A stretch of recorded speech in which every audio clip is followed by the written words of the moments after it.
las personas que aportan, las personas que mejor trabajan, son aquellas que buscan soluciones. No se recrean en el problema o no se recrean en lo mal que nos estamos sintiendo, sino que dicen, venga, ¿qué podemos aportar aquí?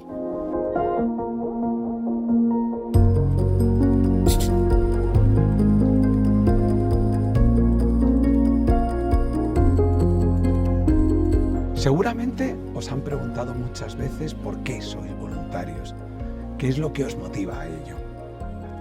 Y la respuesta a que sí, a que es difícil, a que no es tan sencillo decir por qué tomé la iniciativa y por qué me mantengo. O sea, por qué sigo siendo voluntario y por qué empecé a serlo, que muchas veces es a lo mejor hasta una respuesta diferente. Es así, los seres humanos tenemos un crisol de motores vitales muy, muy diverso. Lo que realmente hace que alguien tenga impulso a los demás puede parecernos extraño, puede parecernos completamente ajeno. Hay personas que hacen las cosas por algo y tú los miras y dices, bueno, yo a mí eso no me motivaría. Pero a lo mejor estoy haciendo exactamente lo mismo que estás haciendo tú por otros motivos. Eso es, al final, cómo funciona la motivación humana. El resto, lo que no es lo nuestro, nos resulta ajeno.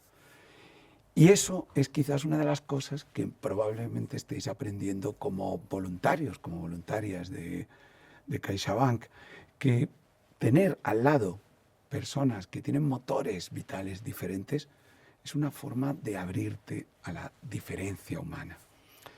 Os voy a contar una historia que demuestra esto de que las motivaciones son diversas y todas sirven si el fin es bueno. La historia transcurre en los años 80, en plena Guerra Fría. En ese momento, el coronel Stanislav Petrov es el jefe de seguridad que se encarga de la respuesta en caso de un ataque estadounidense a la Unión Soviética. Además, estamos en un momento caliente de esa Guerra Fría, porque la Unión Soviética acaba de derribar un avión comercial y ha habido víctimas estadounidenses. Es decir, parece que es una época candente y en donde ese ataque podría ser posible. En los radares, los ayudantes de Petrov ven que da la impresión de que 5 misiles balísticos estadounidenses se acercan a la Unión Soviética. Es un momento tremendo, fijaros, un momento de tensión. Si Petrov activa la respuesta soviética sería el principio de la Tercera Guerra Mundial.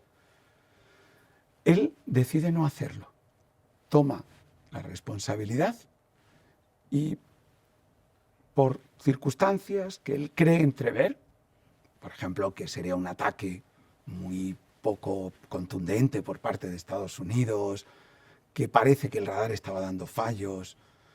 Bien, por lo que sea, él hace algo que se sale de lo que tendría que haber hecho si simplemente se hubiera puesto de perfil ante la situación.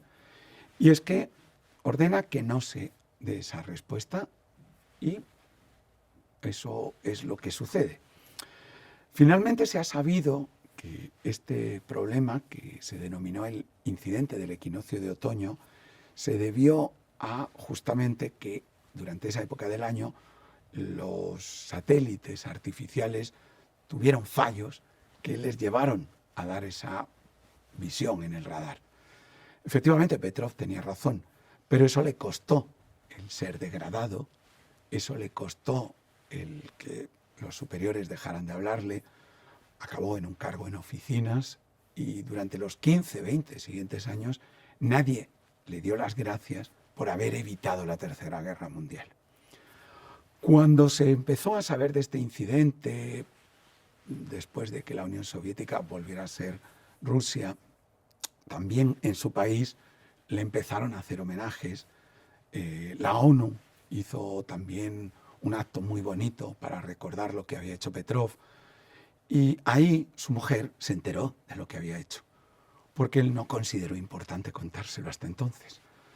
Y cuando ella le preguntó, ¿pero qué hiciste?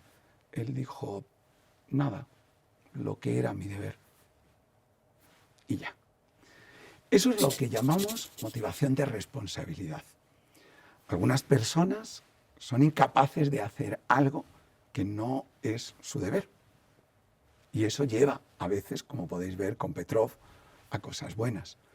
Otras personas se motivan, pues a lo mejor por hedonismo, es decir, hacen solo aquello que disfrutan.